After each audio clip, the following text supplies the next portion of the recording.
Oi pessoal, aqui é a Dani do Solendo. Eu queria falar com vocês hoje sobre o livro A Teoria de Tudo.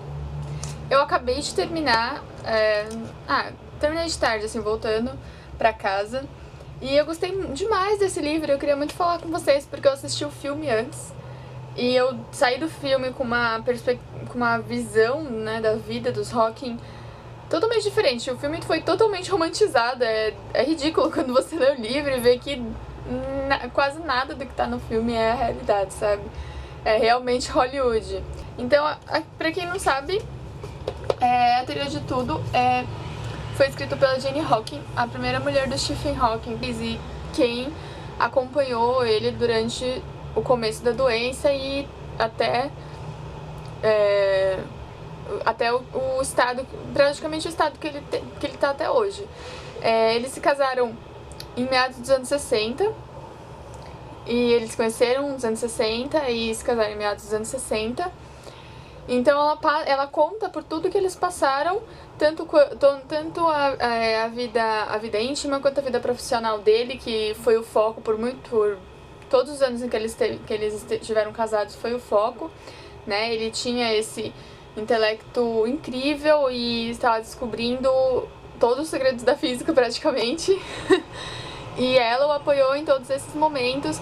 Então ela começou a namorá-lo e casou com ele conhecendo a doença e se prometeu a si mesma que ia casar, ela gostava dele, ia casar com ele e ia aguentar o que viesse pela frente, seja uma vida com a doença, seja uma morte prematura, porque na época que ele foi diagnosticado, em 1963, os médicos deram a ele 2 anos de vida.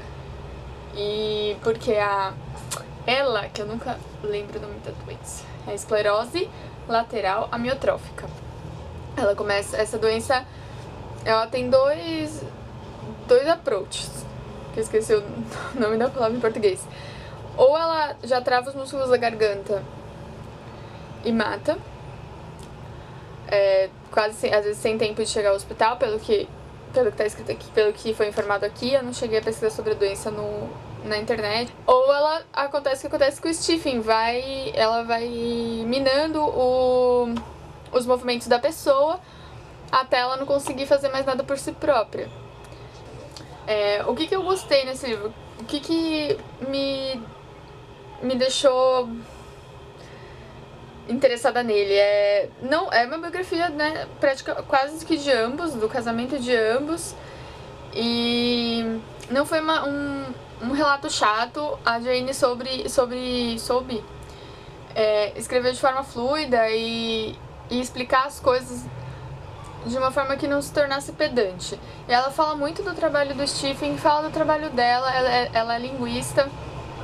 Foi muito interessante ver ela tentando ser a Jane além da esposa do Stephen, o que grande parte do tempo foi muito difícil, quase impossível.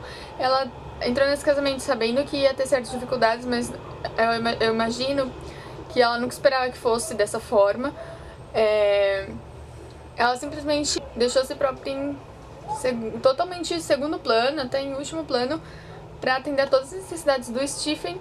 E aí os filhos começaram a nascer, então sempre tinham ou os filhos, o Stephen, a casa e a carreira dele, que também ela administrava.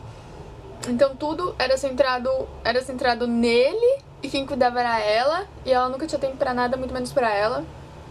Não teve tempo pra ter uma carreira. Mas ao mesmo tempo ela explica aqui que ela foi administrando e também tentando achar um caminho onde ela pudesse se encontrar. Eu me identifiquei muito com essa busca, e com essa busca do eu, sabe? De tentar se preservar frente a tantas dificuldades.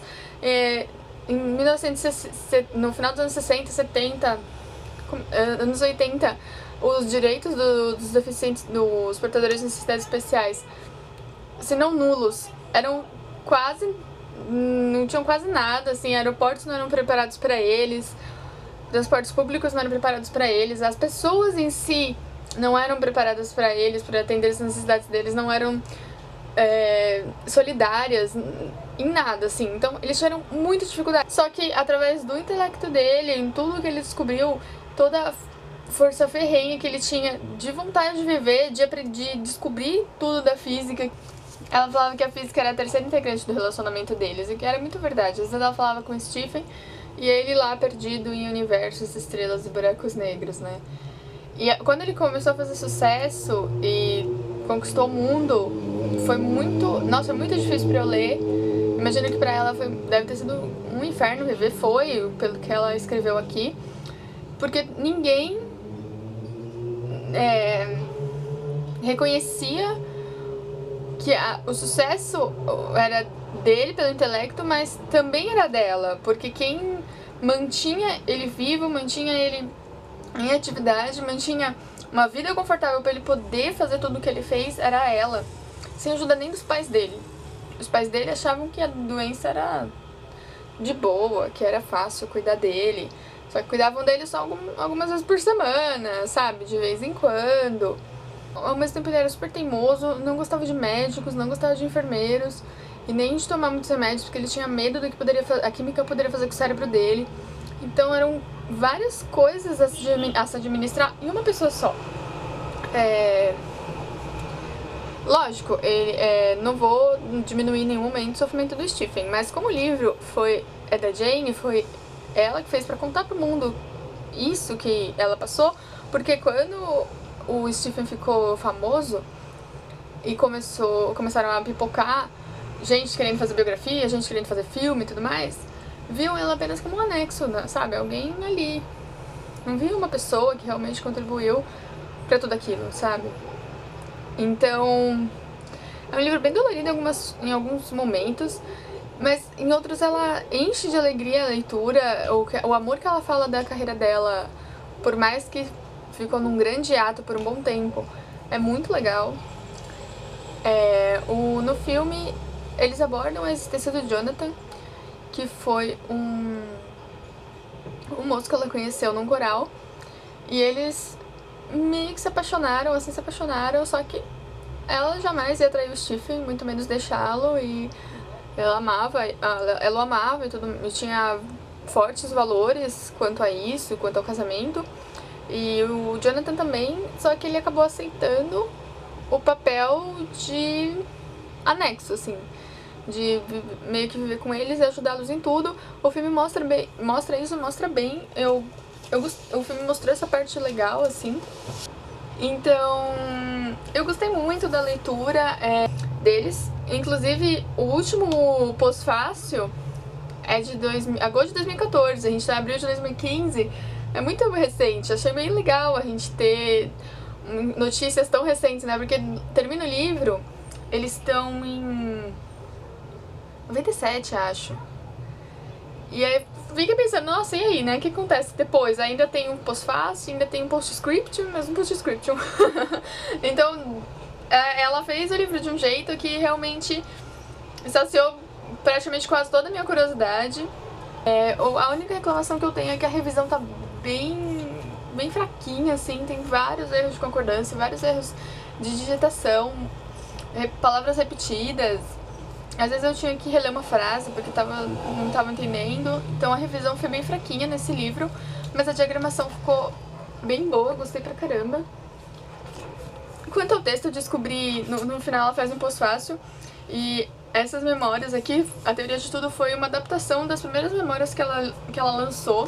Eu gostei muito de saber da história deles, da história dela, da força dessa pessoa. Eu fico pensando, né, onde a gente encontra tanta força, né? Eu fico pensando, será que eu teria sido tão forte assim, né? Em alguns momentos que acontecem, em alguns momentos em que o Stephen a trata de forma horrível, eu fico pensando, nossa, será que nessa hora eu teria feito diferente, teria jogado a toalha? Será que eu teria falado, foda-se, fica aí, entendeu? E chama atenção por vários problemas gerais também, né? As pessoas que sofrem de ela hoje, as dificuldades para os familiares a lidar com essa doença, as dificuldades da sociedade, que não é uma sociedade voltada para o portador de necessidades especiais, todos nós sabemos. Os constantes preconceitos, as constantes faltas de consideração, mesmo em políticas públicas, tem muita coisa, mas ainda falta muito. É legal que a gente fica um pouco mais ciente dessas coisas, né? Aqui no meu condomínio, eu desci outro dia E é meio besta, mas eu fechei os olhos por um momento pensando, se eu fosse cega, eu não conseguiria chegar no prédio do meu namorado. É uma coisa simples, mas é verdade. E aí eu penso em extremos. E se o mundo inteiro fosse cego, igual um ensaio sobre a cegueira, né? Será que como ensaio sobre a cegueira ia virar um caos? Ou será que nós íamos nos adaptar e fazer um mundo em que poderíamos viver como cegos? Sabe, esse tipo de leitura é legal porque desperta esses pensamentos em nós, né?